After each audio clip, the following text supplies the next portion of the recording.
나만 다르게 느껴지나요? 하나님이 주신 분별의 은사, 7가지 신호. 혹시 모두가 은혜롭다고 하는 자리에서 여러분만 뭔가 불편했던 적 있으십니까? 분명 좋은 자리입니다. 함께 기도하고 함께 말씀을 나누고 끝나고 나서 다들 오늘 참 좋았다 하십니다. 그런데 나만 무언가가 걸립니다. 뭐가 잘못됐다고 말할 수는 없습니다. 손가락으로 딱 집어낼 수도 없습니다. 그냥 마음 한구석이 개운하지 않은 겁니다. 옆에 계신 분은 감사하다며 눈물을 흘리시는데 나만 가슴이 답답합니다. 내가 왜 이러지? 집에 돌아와서도 그 느낌이 떠나지 않습니다. 남편에게 말하면 당신은 왜 의심이 그렇게 많아? 그럴 것 같고, 친한 친구에게 말하면 너 지금 좀 예민한 거 아니야? 그럴 것 같아서 결국 아무에게도 말하지 못합니다. 나만 이상한 건가? 다른 사람들은 왜 아무렇지도 않은 거지? 혼자 삼키고, 혼자 접고, 혼자 덮어두셨습니다. 제가 아는 한 권사님이 바로 그런 분이셨습니다. 30년 가까이 신앙생활을 하신 분이었습니다. 새벽 기도도 빠지지 않으시고 성경 공부도 누구보다 열심히셨습니다. 그런 분이 어느 날 떨리는 목소리로 이렇게 말씀하셨습니다. 목사님, 저만 이상한 걸까요? 다들 좋다고 하시는 분이 계신데 저만 그분 앞에만 서면 마음이 편하지가 않아요. 한 번은 기도하다가 갑자기 어떤 분이 마음에 떠올라서 계속 기도하게 되는 거예요. 남편한테 말했더니 생각이 너무 많은 거 아니냐고 하더라고요. 그 뒤로는 아무한테도 말을 못했어요. 그 권사님의 눈가가 붉어지고 있었습니다. 오랫동안 느꼈지만 단 한 번도 말하지 못했던 이야기를 처음으로 꺼내신 겁니다. 저는 그 자리에서 바로 대답을 드리지 못했습니다. 솔직히 고백하건대 저도 같은 경험이 있었기 때문입니다. 어떤 자리에서 돌아오는 길에 이유를 알 수 없는 찜찜함이 가시지 않았던 적이 있었습니다. 겉으로는 아무 문제가 없었는데 자꾸 마음에 남는 겁니다. 그때마다 내가 왜 자꾸 이러지? 나만 너무 예민한 건가 하고 스스로를 탓했습니다. 그런데 나중에 성경을 깊이 들여다보면서 알게 된 것이 있었습니다. 그것은 예민함이 아니었습니다. 의심이 많은 것도 아니었습니다. 이상한 것은 더더욱 아니었습니다. 성경은 놀라운 이야기를 하고 있었습니다. 여러분이 이상하다고 느꼈던 그것이 오히려 하나님이 주신 선물일 수 있다는 것을, 그리고 성경에서 같은 경험을 한 사람들을 만나기 시작했습니다. 나만 남았다고 외쳤던 사람, 아무도 느끼지 못하는 것을 홀로 감지했던 사람, 그 외로움 속에서 하나님의 음성을 들었던 사람들. 오늘 그 이야기를 여러분과 나누려고 합니다. 이 7가지 신호를 알고 나면 여러분은 더 이상 스스로를 탓하지 않게 될 것입니다. 오히려 하나님이 왜 나에게 이 감각을 주셨는지 그 이유를 알게 될 것입니다. 혹시 지금 이 순간 나도 그래 하는 마음이 드시는 분 계십니까? 나도 이런 경험이 있다 하시는 분 계십니까? 그렇다면 댓글에 아멘으로 고백해 주세요. 여러분의 그 작은 고백이 오늘 이 말씀을 붙드는 첫걸음이 될 것입니다. 준비되셨습니까? 지금부터 하나님이 분별의 은사를 주신 사람에게 나타나는 7가지 신호를 하나씩 알아가 보겠습니다. 첫 번째, 어떤 자리에 들어서면 이유 없이 마음이 무거워집니다. 여러분, 분별의 은사라는 말을 들으면 어떤 그림이 떠오르십니까? 어떤 분들은 눈을 감고 기도하면 환상이 보이는 것을 생각하십니다. 어떤 분들은 귀신을 쫓아내는 장면을 떠올리십니다.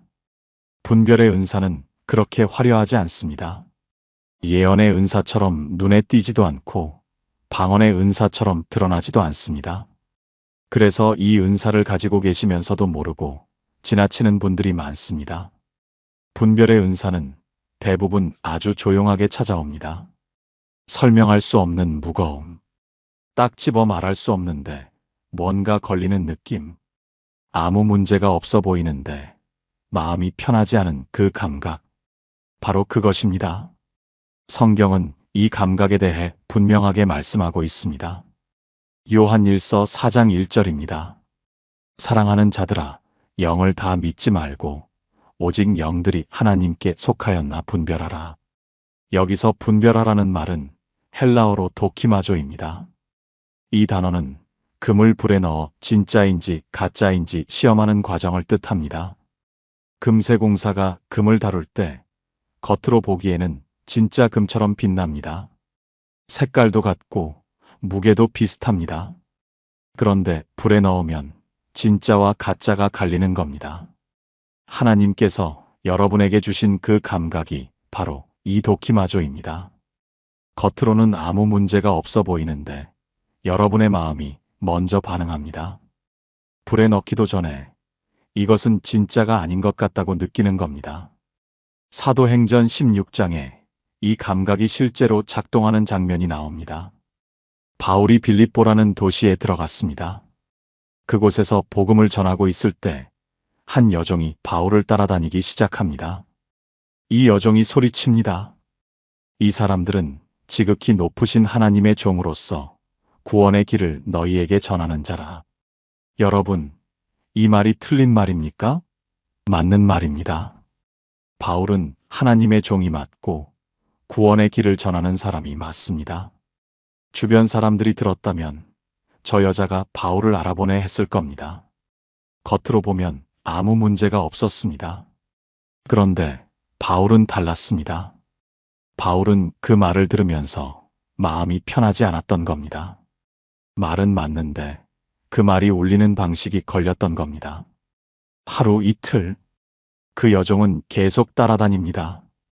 같은 말을 반복합니다. 바울의 뒤를 쫓으며 소리를 지릅니다. 바울은 걸음을 멈춥니다.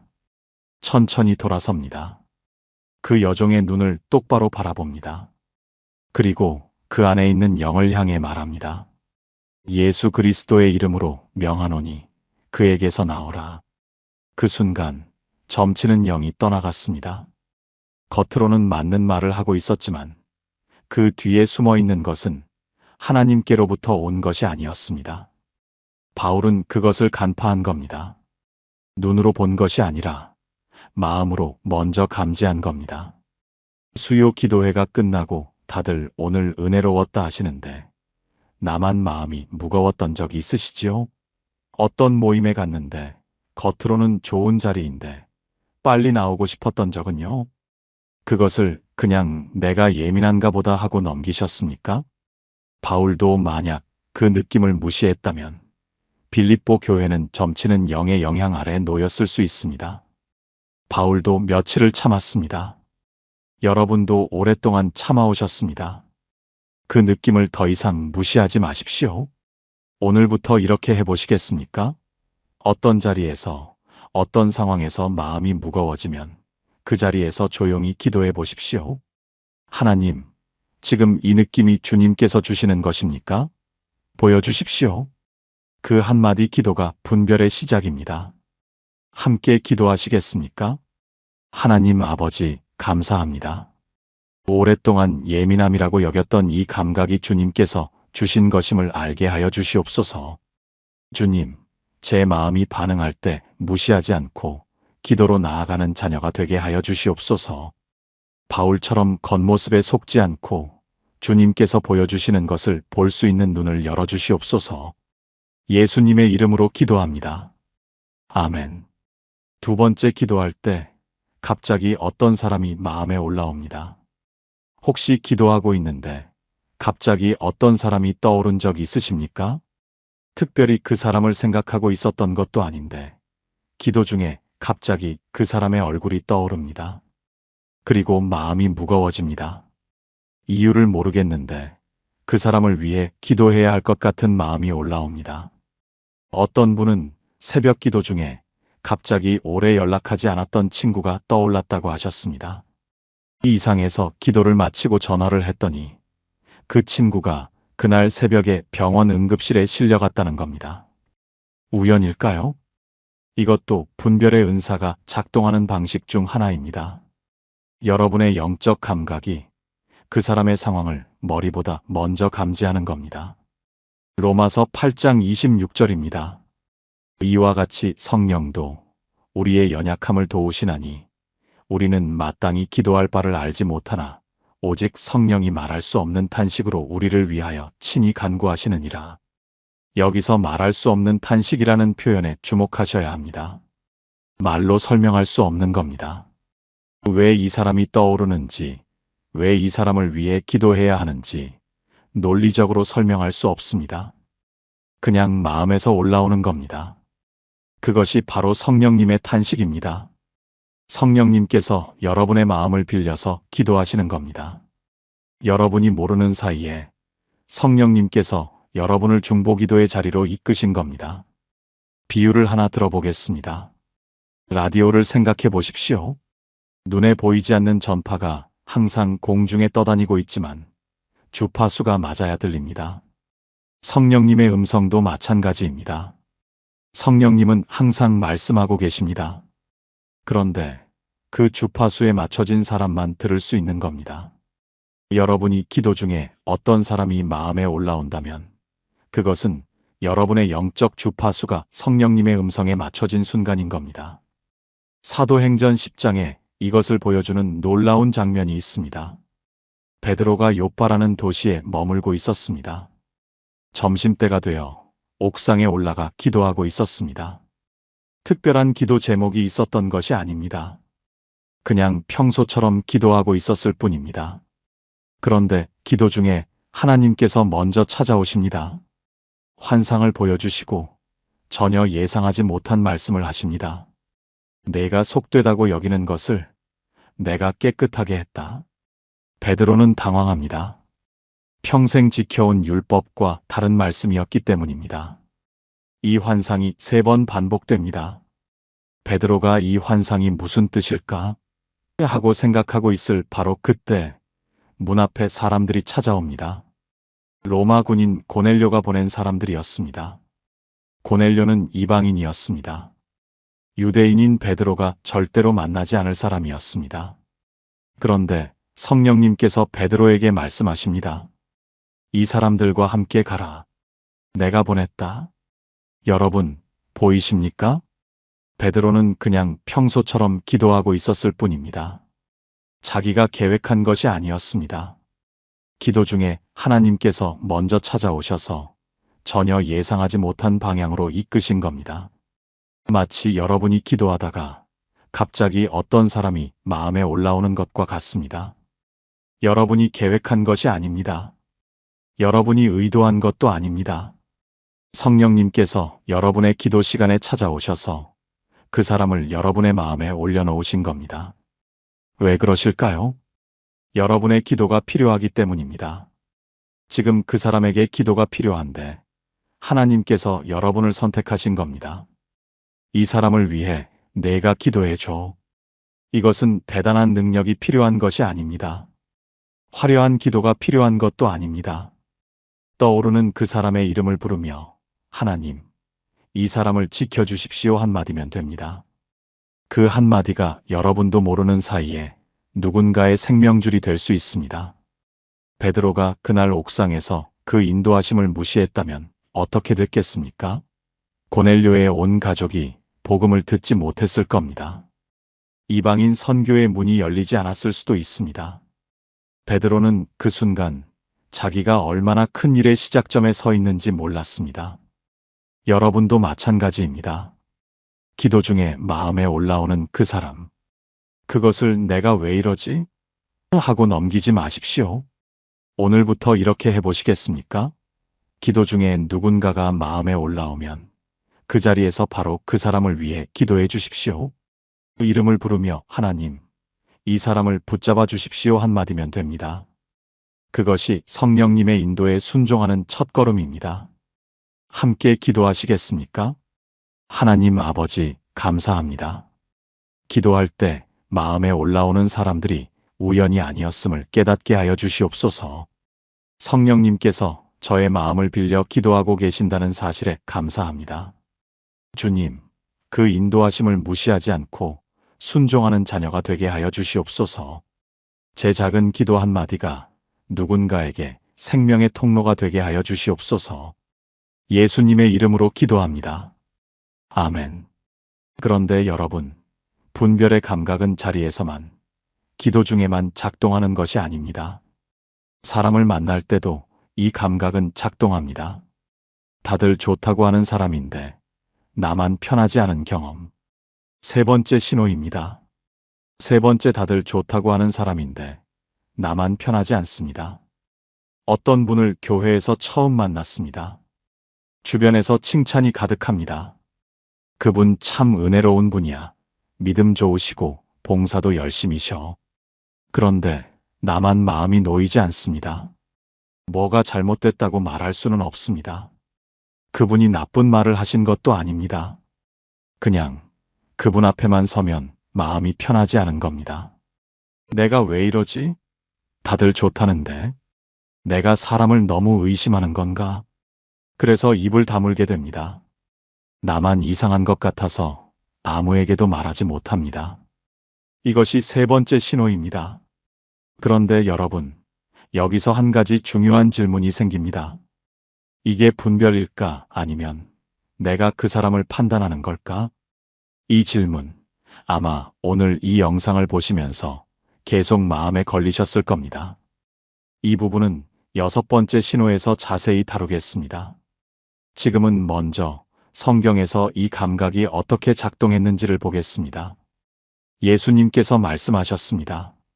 마태복음 7장 16절입니다. 그들의 열매로 그들을 알지니 가시나무에서 포도를 또는 엉겅퀴에서 무화과를 따겠느냐? 열매로 알지니, 말이 아니라 열매를 보라는 겁니다. 그 사람이 하는 말이 아니라 그 사람의 삶에서 맺히는 열매를 보라는 겁니다. 느헤미야서에 이 말씀이 실제로 작동하는 장면이 나옵니다. 느헤미야, 이 이름이 좀 낯선 분들도 계실 겁니다. 무너진 예루살렘 성벽을 다시 세우는 일을 맡은 사람입니다. 조국을 위해 페르시아 왕궁의 자리를 버리고 직접 돌아간 사람이죠. 성벽을 세우기 시작하자 방해하는 사람들이 나타납니다. 그중 한 사람이 도비야라는 인물입니다. 도비야는 겉으로 보기에는 괜찮은 사람이었습니다. 예루살렘의 귀족들과 혼인 관계로 연결돼 있었고 유대인 지도자들과도 친분이 있었습니다. 많은 사람들이 도비야를 신뢰했습니다. 느헤미야서 6장 19절을 보면 유대인 지도자들이 느헤미야 앞에서 도비야의 좋은 점을 이야기합니다. 도비야가 이런 좋은 일도 했습니다. 그 사람 괜찮은 사람입니다. 다들 좋다고 하는 겁니다. 그런데 느헤미야는 달랐습니다. 느헤미야는 도비야의 말과 행동 뒤에 있는 것을 감지했습니다. 느헤미야서 6장 10절에서 12절. 어느 날 스마야라는 사람이 느헤미야에게 찾아옵니다. 느헤미야, 당신을 죽이려는 사람들이 있습니다. 성전 안으로 피하십시오. 문을 닫읍시다. 겉으로 보면 느헤미야를 걱정하는 것 같습니다. 좋은 의도 같습니다. 합리적인 조언 같습니다. 그런데 느헤미야가 뭐라고 합니까? 나 같은 사람이 도망하겠느냐? 나 같은 처지에 있는 자가 성전에 들어가서 살겠느냐? 나는 들어가지 않겠노라. 그리고 느헤미야는 이렇게 기록합니다. 내가 깨달은즉 하나님이 그를 보내신 것이 아니라 도비야와 산발랏이 그를 매수하여 나를 겁주려 한 것이었더라. 여러분, 보이십니까? 겉으로는 걱정하는 척, 겉으로는 좋은 조언인 척. 그런데 그 뒤에는 느헤미야를 무너뜨리려는 의도가 숨어 있었습니다. 다들 괜찮다고 했던 그 도비야가 배후에서 이 일을 꾸민 겁니다. 느헤미야는 그것을 알아차렸습니다. 겉으로 드러난 말이 아니라 그 뒤에 있는 열매를 본 겁니다. 제가 아는 한 집사님이 비슷한 경험을 하셨습니다. 교회에 새로 오신 분이 계셨는데 성경 공부에도 열심히시고 기도도 잘하시고 말씀도 잘 나누시는 분이었습니다.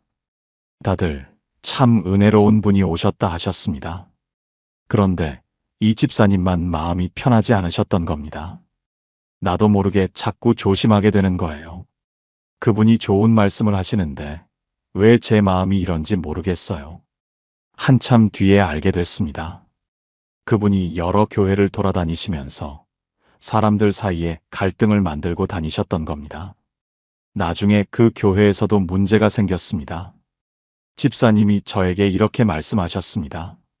목사님, 그때 제 느낌이 맞았던 거예요. 그런데 저는 그걸 의심이라고 생각하고 무시했어요. 여러분의 그 느낌을 무시하지 마십시오. 다만 한 가지, 이 느낌이 왔을 때 그 사람을 판단하기 전에 먼저 기도로 가져가십시오. 그리고 그 사람의 말이 아니라 열매를 지켜보십시오. 시간이 열매를 보여줄 것입니다. 함께 기도하시겠습니까? 하나님 아버지, 감사합니다. 사람의 겉모습이 아니라 열매를 볼 수 있는 눈을 주시옵소서. 느헤미야처럼 겉으로 좋아 보이는 것에 속지 않고 주님께서 보여주시는 것을 분별하는 지혜를 주시옵소서. 주님, 분별할 때 기도로 먼저 나아가는 마음을 주시옵소서. 예수님의 이름으로 기도합니다. 아멘. 그런데 여러분, 분별의 감각은 사람에게서만 작동하는 것이 아닙니다. 말에서도 작동합니다. 누군가의 말이 틀린 것은 아닌데 뭔가 이상하다고 느낀 적 있으십니까?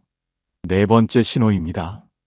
네 번째에 맞는 말인데 뭔가 이상하다고 느껴집니다. 누군가가 말씀을 나누고 있습니다. 성경 구절도 인용하시고 하나님에 대한 이야기도 하십니다. 들어보면 틀린 말은 아닙니다. 그런데 마음이 편하지 않습니다. 뭐가 잘못됐는지 딱 짚을 수는 없는데 자꾸 걸리는 겁니다. 말은 맞는 것 같은데 왜 이렇게 불편하지? 주변 사람들은 아멘하고 있습니다. 감동받으셨다고 하십니다. 나만 뭔가 석연치 않습니다. 네 번째 신호입니다. 맞는 말인데 그 뒤에 뭔가가 있다고 느끼는 감각. 마태복음 16장에 이 감각이 가장 극적으로 드러나는 장면이 있습니다. 예수님께서 제자들에게 물으셨습니다. 너희는 나를 누구라 하느냐? 베드로가 대답합니다. 주는 그리스도시요 살아계신 하나님의 아들이시니이다. 예수님께서 기뻐하셨습니다. 바요나 시몬아, 내가 복이 있도다. 이를 내게 알게 한 것이 혈육이 아니요 하늘에 계신 내 아버지시니라. 하나님께로부터 온 고백이었습니다. 베드로의 입에서 나왔지만 하나님께서 알게 하신 말이었습니다. 그런데 바로 그 직후입니다. 예수님께서 자신이 예루살렘에서 고난을 받고 죽임을 당할 것을 말씀하십니다. 베드로가 예수님을 붙잡습니다. 주여, 그리 마옵소서. 이 일이 결코 주에게 미치지 아니하리이다. 여러분, 이 말이 틀린 말입니까? 베드로 입장에서 보면 사랑하는 스승님이 고난받고 죽겠다고 하시는데 그러지 마세요 한 겁니다. 인간적으로 너무 자연스러운 반응입니다. 충성스러운 제자의 마음입니다. 주변에 다른 제자들이 있었다면 베드로가 맞아 그런 일이 있으면 안 되지 했을 겁니다. 겉으로 보면 사랑에서 나온 말이었습니다. 그런데 예수님의 반응이 충격적입니다.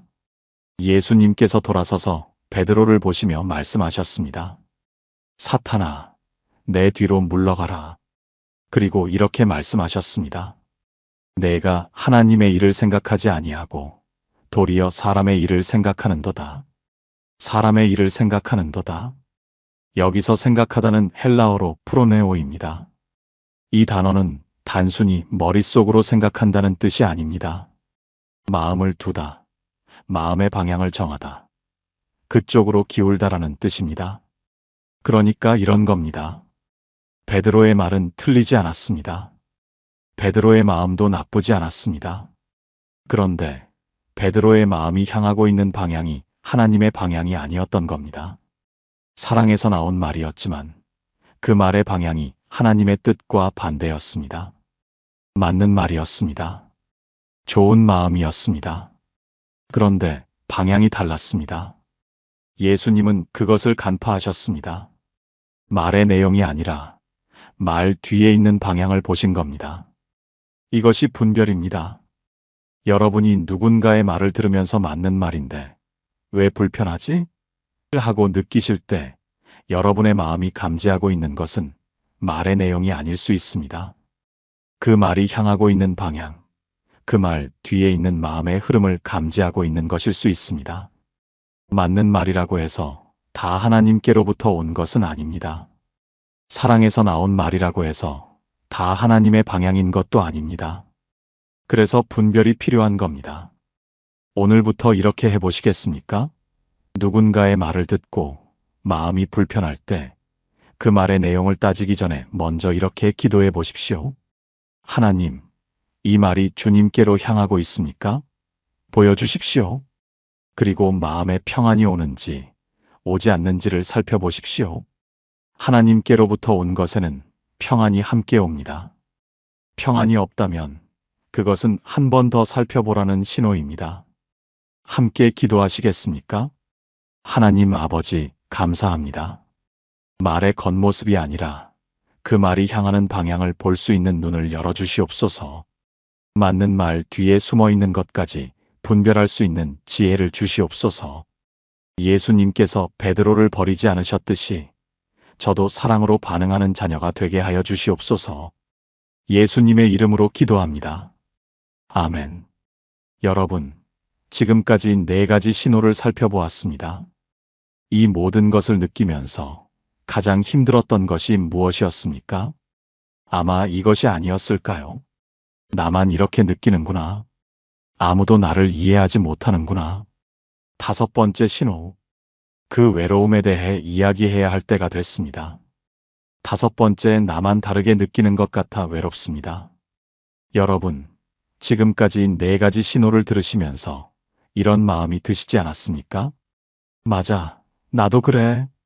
그런데 그걸 아는 사람이 아무도 없어. 분별의 은사를 가진 분들이 가장 힘들어 하시는 것이 바로 이것입니다. 느끼는 것 자체가 힘든 게 아닙니다. 느끼는데 아무도 이해해 주지 않는 것이 힘든 겁니다. 교회에서 뭔가를 느꼈습니다. 그런데 말하면 너 너무 예민하다 합니다. 기도 모임에서 뭔가를 감지했습니다. 그런데 말하면 생각이 너무 많다 합니다. 어떤 사람이 불편하다고 했습니다. 그런데 왜 그렇게 의심이 많아? 합니다. 1번, 2번, 3번. 그런 말을 들을수록 입이 닫힙니다. 그냥 나만 이상한가 보다. 다른 사람들처럼 그냥 넘어가면 편할 텐데. 교회 안에 사람은 많은데 영적으로는 혼자인 것 같은 느낌. 그 외로움을 아시는 분만 아십니다. 3000년 전에도 똑같은 외로움을 겪은 사람이 있었습니다.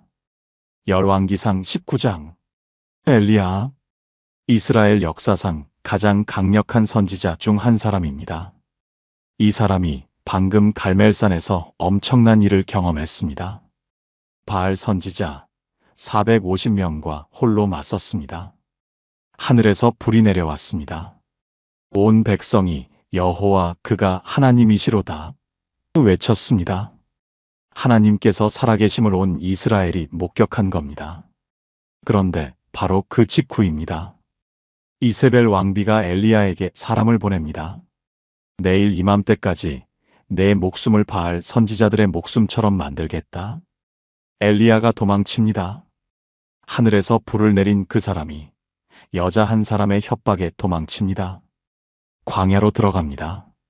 로뎀나무 아래 주저앉습니다. 그리고 이렇게 기도합니다. 여호와여 넉넉하오니 지금 내 생명을 거두시옵소서. 이제 됐습니다. 더는 못하겠습니다. 여러분, 이 장면을 잘 보셔야 합니다. 엘리야가 왜 이렇게 무너졌을까요? 이세벨이 무서워서요? 하늘에서 불을 내리신 하나님이 이세벨 하나 못 막으실 분이십니까? 엘리야가 무너진 진짜 이유는 따로 있었습니다. 열왕기상 19장 10절. 하나님께서 엘리야에게 물으십니다. 엘리야야, 내가 어찌하여 여기 있느냐? 엘리야가 대답합니다. 내가 만군의 여호와 하나님을 위하여 열심히 유별하오나 이스라엘 자손들이 주의 언약을 버리고 주의 제단을 헐고 주의 선지자들을 칼로 죽였나이다. 그리고 이 한마디를 합니다.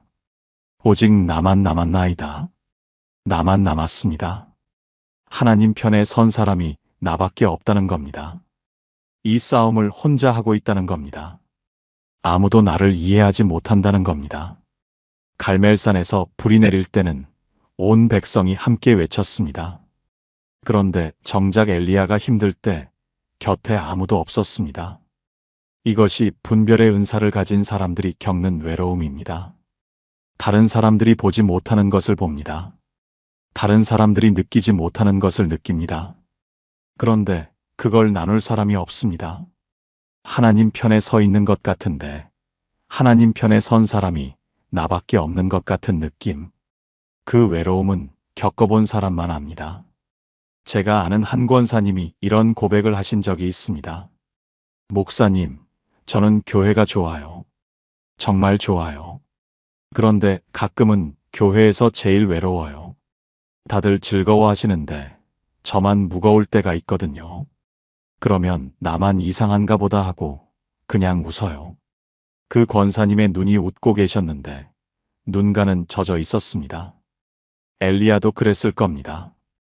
겉으로는 강한 선지자, 속으로는 나만 남았습니다 하고 무너지고 있었습니다. 그런데 여러분, 여기서 하나님의 반응이 놀랍습니다. 하나님께서 엘리야를 혼내셨습니까? 너 왜 그래? 불 내려준 게 엊그제인데 벌써 무너졌어? 하셨습니까? 아닙니다. 하나님께서 먼저 하신 일은 엘리야를 재우신 겁니다. 먹이신 겁니다. 쉬게 하신 겁니다. 그리고 엘리야를 호렙산으로 데려가십니다. 거기서 크고 강한 바람이 불었습니다. 하나님이 바람 속에 계시지 않았습니다. 바람 후에 지진이 있었습니다.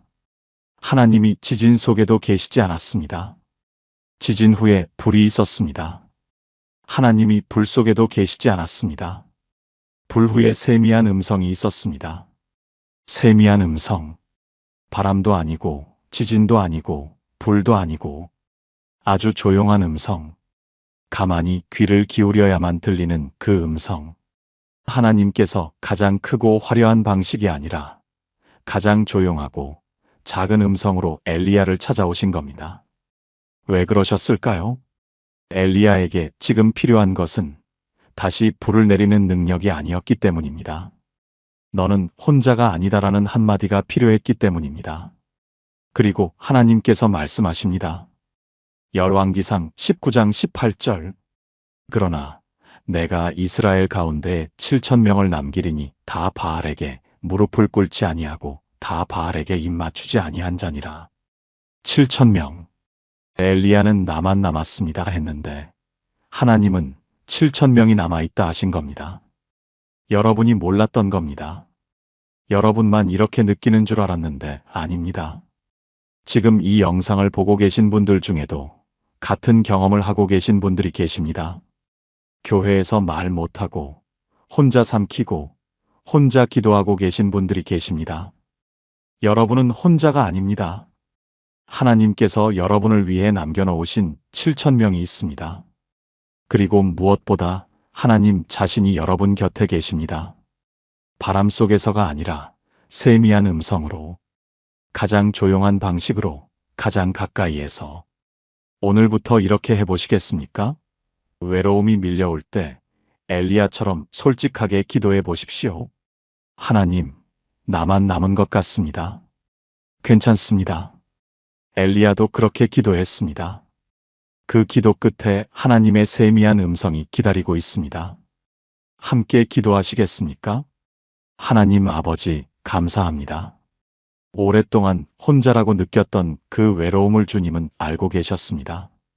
엘리야에게 세미한 음성으로 찾아오셨던 것처럼 지금 저에게도 찾아와 주시옵소서.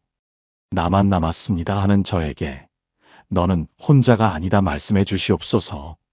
주님이 남겨놓으신 7,000명이 있음을 믿습니다. 그리고 무엇보다 주님이 저와 함께 계심을 믿습니다. 예수님의 이름으로 기도합니다. 아멘. 혹시 지금 이 말씀을 들으시면서 마음이 뜨거워지시는 분 계십니까?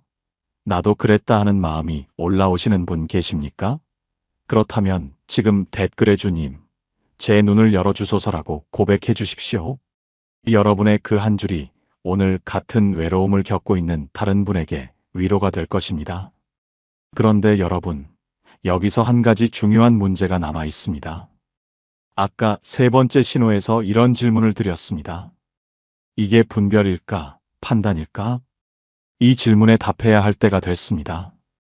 여섯 번째, 이것이 판단인가, 분별인가 스스로 질문하게 됩니다.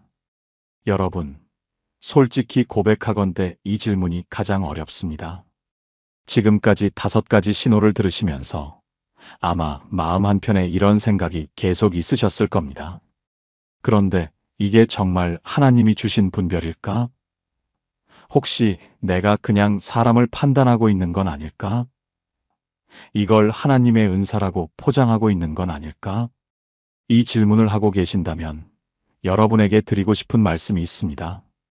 그 질문 자체가 여섯 번째 신호입니다. 왜냐하면 정말로 사람을 판단하고 정죄하는 사람은 이 질문을 하지 않거든요. 판단하는 사람은 자기가 옳다는 확신이 있습니다. 내가 맞아, 저 사람이 틀려 하고 끝입니다. 돌아보지 않습니다. 그런데 분별의 은사를 가진 사람은 다릅니다.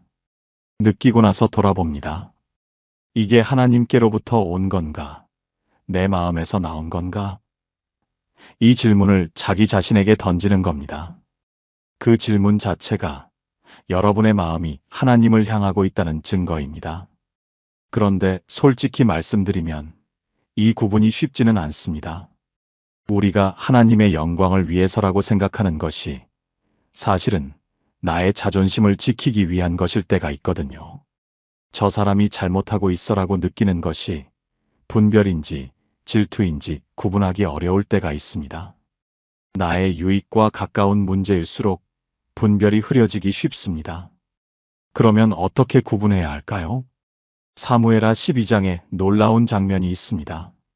나단이라는 선지자가 다윗 왕을 찾아갑니다. 다윗은 밧세바와 죄를 지은 뒤였습니다. 우리아를 전쟁터 앞줄에 세워 죽게 만든 뒤였습니다. 그런데 아무도 다윗에게 말하지 못했습니다. 왕이니까요. 나단이 다윗 앞에 섭니다. 그리고 이야기 하나를 들려줍니다. 한 성에 두 사람이 있었는데 하나는 부자이고 하나는 가난한 자였습니다. 부자에게는 양과 소가 심이 많았고 가난한 자에게는 작은 암양 한 마리밖에 없었습니다. 그 양을 딸같이 키웠습니다. 자기 품에 안고 자기가 먹는 것을 먹이고 자기 잔으로 마시게 하였습니다. 그런데 부자에게 손님이 오자 자기 양은 아끼고 가난한 자의 양을 빼앗아 손님에게 잡아주었습니다. 다윗이 분노합니다. 그 사람은 죽을 자로다. 나단이 다윗을 바라봅니다. 당신이 바로 그 사람입니다. 여러분, 나단이 다윗에게 한 것이 분별입니다. 그런데 나단이 어떻게 했는지 잘 보셔야 합니다. 나단은 다윗에게 뛰어들어가서 당신 죄인이야 하고 소리치지 않았습니다. 비유로 접근했습니다. 다윗이 스스로 깨닫게 했습니다. 그리고 깨달은 후에 진실을 말했습니다. 정죄가 목적이 아니었습니다.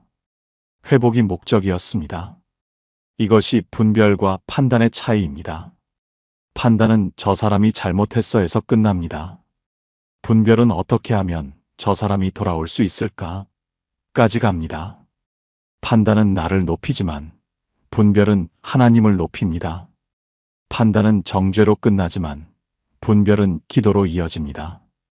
판단은 그 사람에게서 멀어지게 하지만 분별은 그 사람을 위해 무릎 꿇게 합니다.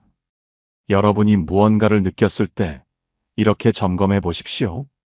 이 느낌 때문에 내가 그 사람보다 높아진 기분이 드는가? 그렇다면 그것은 판단일 가능성이 있습니다.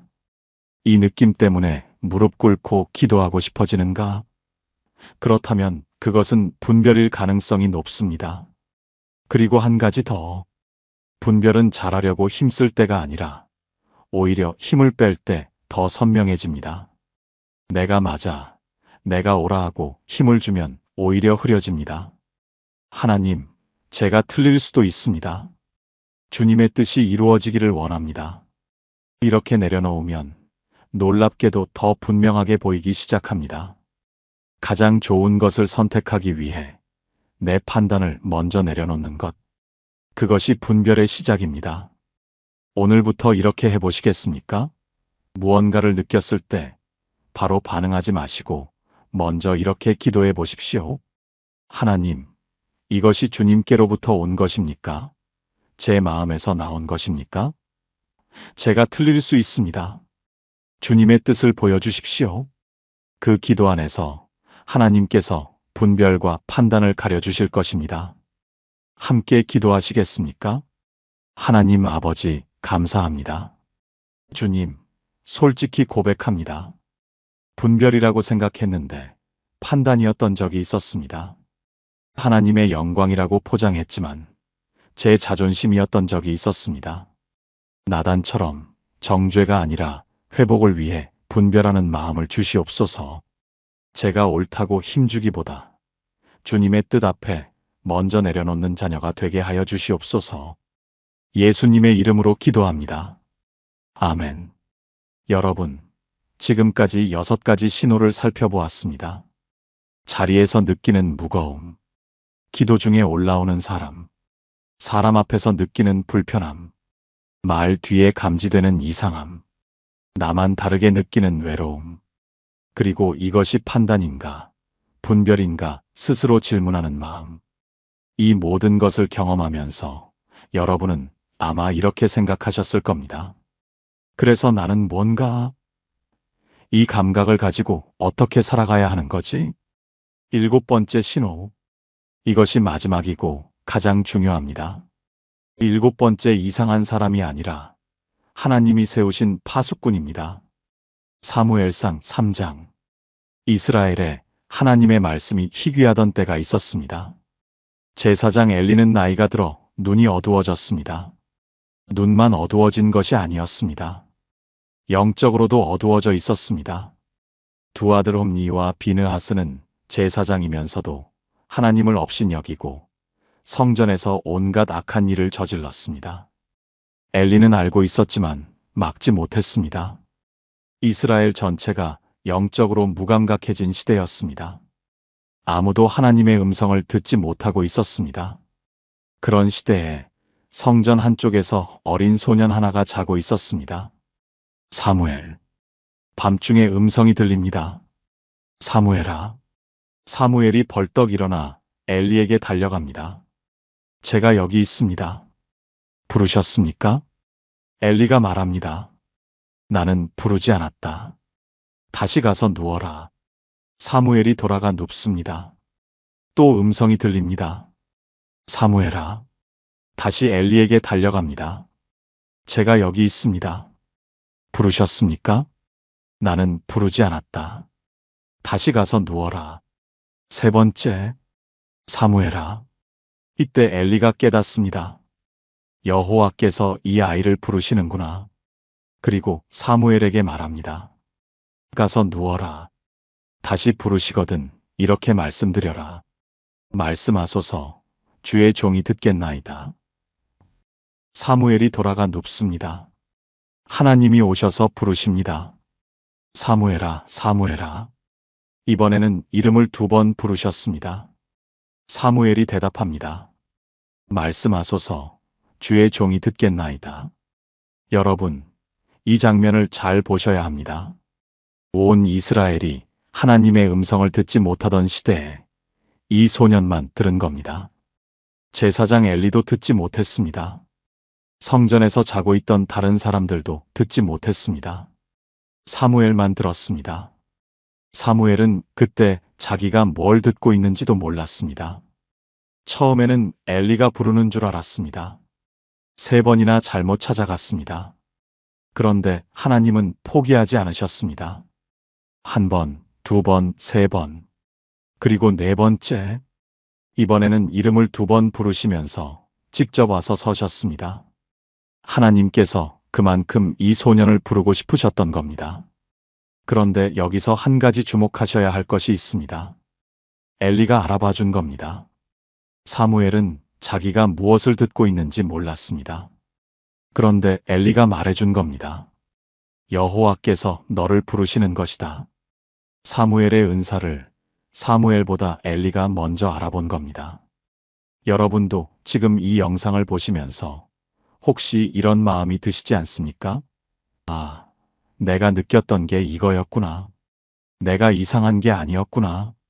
그렇다면 지금 이 순간이 여러분에게 엘리의 역할을 하고 있는 겁니다.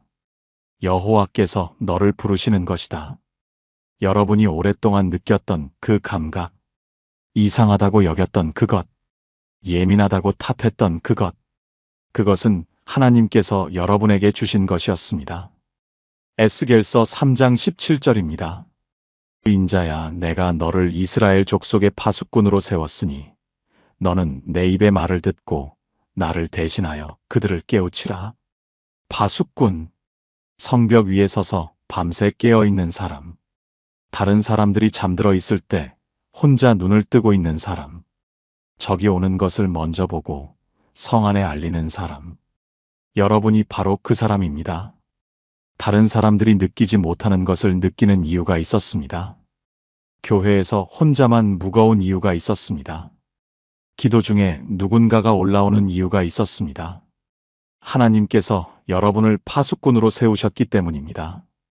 여러분이 자격이 있어서가 아닙니다. 사무엘도 자기가 뭘 듣고 있는지 몰랐습니다. 엘리야도 나만 남았습니다 하고 주저앉았습니다. 그런데 하나님은 그런 사무엘을 부르셨고 그런 엘리야를 다시 세우셨습니다. 여러분도 마찬가지입니다. 여러분이 완벽해서가 아닙니다. 하나님이 여러분을 사랑하셔서 이 자리에 껴주신 겁니다. 열왕기하 22장. 요시야라는 왕이 있었습니다. 8살의 왕이 된 어린 왕. 그런데 이 왕이 자라면서 하나님을 진심으로 찾기 시작합니다. 어느 날 성전을 수리하다가 먼지 속에서 두루마리 하나가 발견됩니다. 율법서였습니다. 오랫동안 잊혀져 있던 하나님의 말씀이었습니다. 요시야가 그 말씀을 읽습니다.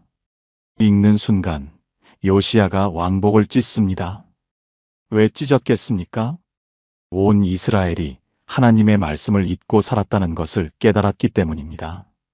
아무도 문제라고 느끼지 않았던 것을 요시야만 느낀 겁니다. 다들 괜찮다고 생각하고 있었는데 요시야만 옷을 찢으며 울었습니다. 사무엘은 아무도 듣지 못하는 음성을 들었습니다. 요시야는 아무도 느끼지 못하는 아픔을 느꼈습니다. 여러분도 그렇습니다. 도입부에서 만났던 그 권사님을 기억하시지요? 목사님, 저만 이상한 걸까요? 아닙니다. 이상한 것이 아니었습니다. 사무엘처럼 하나님의 음성을 듣는 사람이었습니다. 요시야처럼 아무도 느끼지 못하는 것을 먼저 감지하는 사람이었습니다. 엘리야처럼 외롭지만 하나님이 세우신 자리를 지키고 있는 사람이었습니다. 하나님이 세우신 파수꾼이었습니다. 여러분도 그렇습니다. 오늘부터 이렇게 해보시겠습니까? 매일 아침 사무엘의 그 고백을 여러분의 고백으로 드려보십시오. 말씀하소서, 주의 종이 듣겠나이다. 이 한마디가 여러분의 하루를 바꿀 것입니다. 파수꾼의 귀를 열어줄 것입니다. 하나님의 음성이 더 선명하게 들리기 시작할 것입니다. 함께 기도하시겠습니까? 하나님 아버지, 감사합니다. 오랫동안 이상하다고 여겼던 이 감각이 주님께서 주신 은사였음을 알게 하여 주셔서 감사합니다. 사무엘처럼 주님의 음성을 듣는 귀를 열어주시옵소서. 요시야처럼 아무도 느끼지 못하는 것을 먼저 감지하는 마음을 지켜주시옵소서. 엘리야처럼 외로울 때 너는 혼자가 아니다 하시는 주님의 세미한 음성을 듣게 하여 주시옵소서. 주님, 저를 파수꾼의 자리에 세워주신 것이 제 자격 때문이 아니라 주님의 사랑 때문임을 고백합니다. 이 은사를 주님의 영광을 위해 사용하는 자녀가 되게 하여 주시옵소서. 말씀하소서, 주의 종이 듣겠나이다. 예수님의 이름으로 기도합니다. 아멘. 통합기도문.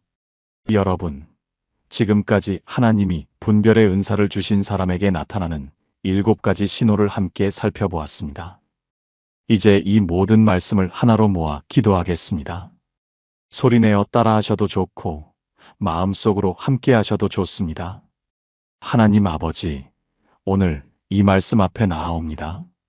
오랫동안 예민하다고 여겼던 이 감각이 주님께서 주신 은사였음을 깨닫게 하여 주셔서 감사합니다. 의심이 많다고, 생각이 많다고 스스로를 탓했던 시간들을 주님 앞에 내려놓습니다. 바울처럼 겉모습 뒤에 숨은 것을 분별하는 눈을 열어주시옵소서.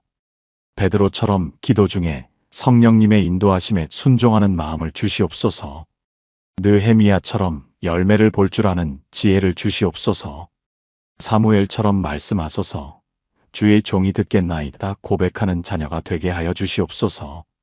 주님, 엘리야가 나만 남았습니다 하고 무너졌을 때 세미한 음성으로 찾아오셨던 것을 기억합니다. 오늘 저에게도 그 음성으로 말씀해 주시옵소서. 너는 혼자가 아니다. 내가 너와 함께한다. 나단처럼 정죄가 아니라 회복을 위해 분별하게 하시고 요시야처럼 아무도 느끼지 못하는 것을 먼저 감지하는 마음을 지켜주시옵소서. 주님, 저를 파수꾼으로 세워주신 것이 제 자격 때문이 아니라 주님의 사랑 때문임을 고백합니다. 이 은사를 교만의 도구가 아니라 기도의 통로로 사용하게 하여 주시옵소서. 제가 느끼는 모든 것을 주님 앞에 먼저 가져가는 습관을 갖게 하여 주시옵소서. 하나님의 영광을 위해, 이웃을 보호하기 위해, 교회를 세우기 위해 이 은사를 겸손히 감당하는 삶을 살게 하여 주시옵소서. 말씀하소서. 주의 종이 듣겠나이다. 예수님의 이름으로 기도합니다. 아멘. 마무리. 사랑하는 여러분, 오늘 7가지 신호를 함께 살펴보았습니다. 어떤 자리에서 이유 없이 무거워지는 마음, 기도 중에 갑자기 올라오는 사람, 다들 좋다는데 나만 편하지 않은 느낌, 맞는 말인데 뭔가 걸리는 감각, 나만 다르게 느끼는 것 같은 외로움. 이것이 판단인가, 분별인가 스스로 질문하는 마음. 그리고 이 모든 것이 하나님이 세우신 파수꾼의 신호였다는 것. 도입부에서 만났던 그 권사님을 기억하시지요? 떨리는 목소리로 물으셨습니다. 목사님, 저만 이상한 걸까요? 저는 그날 바로 대답을 드리지 못했습니다. 그런데 오늘 성경을 통해 대답을 드릴 수 있게 됐습니다. 권사님, 이상한 것이 아니었습니다. 사무엘처럼 아무도 듣지 못하는 음성을 들은 것이었습니다. 엘리야처럼 혼자라고 느꼈지만 하나님이 세워놓으신 자리를 지키고 있었던 것이었습니다. 요시야처럼 아무도 느끼지 못하는 것을 먼저 감지하는 마음을 받으신 것이었습니다. 하나님이 주신 파수꾼의 은사였습니다. 여러분도 마찬가지입니다. 여러분이 자격이 있어서가 아닙니다. 하나님이 여러분을 사랑하셔서 이 자리에 껴주신 겁니다. 그러니 더 이상 스스로를 탓하지 마십시오. 더 이상 나만 이상한가 하고 숨기지 마십시오. 대신 이 3가지를 기억해 주십시오. 첫째, 느낌이 올 때 무시하지 말고 기도로 가져가십시오. 하나님, 이것이 주님께서 주시는 것입니까? 한마디면 됩니다. 둘째, 성경 말씀으로 점검하십시오. 분별은 감정이 아니라 말씀 위에 서 있을 때 가장 정확합니다. 셋째, 혼자 감당하지 마시고 믿음의 사람과 나누십시오.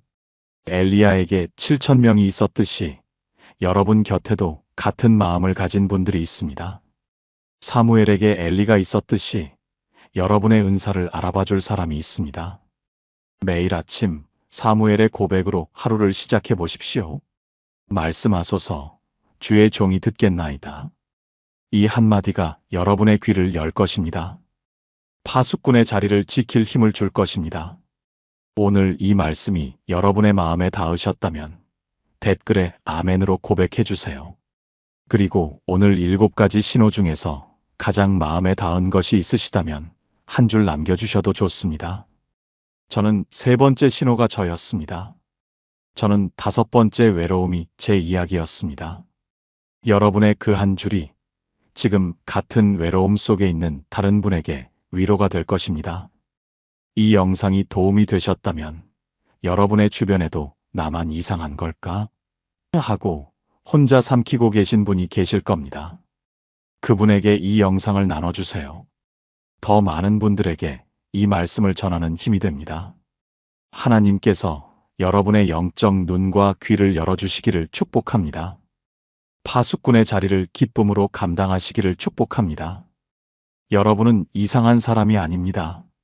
하나님이 사랑하셔서 특별히 세우신 사람입니다. 하나님의 은혜가 여러분과 여러분의 가정 위에 넘치기를 축복합니다.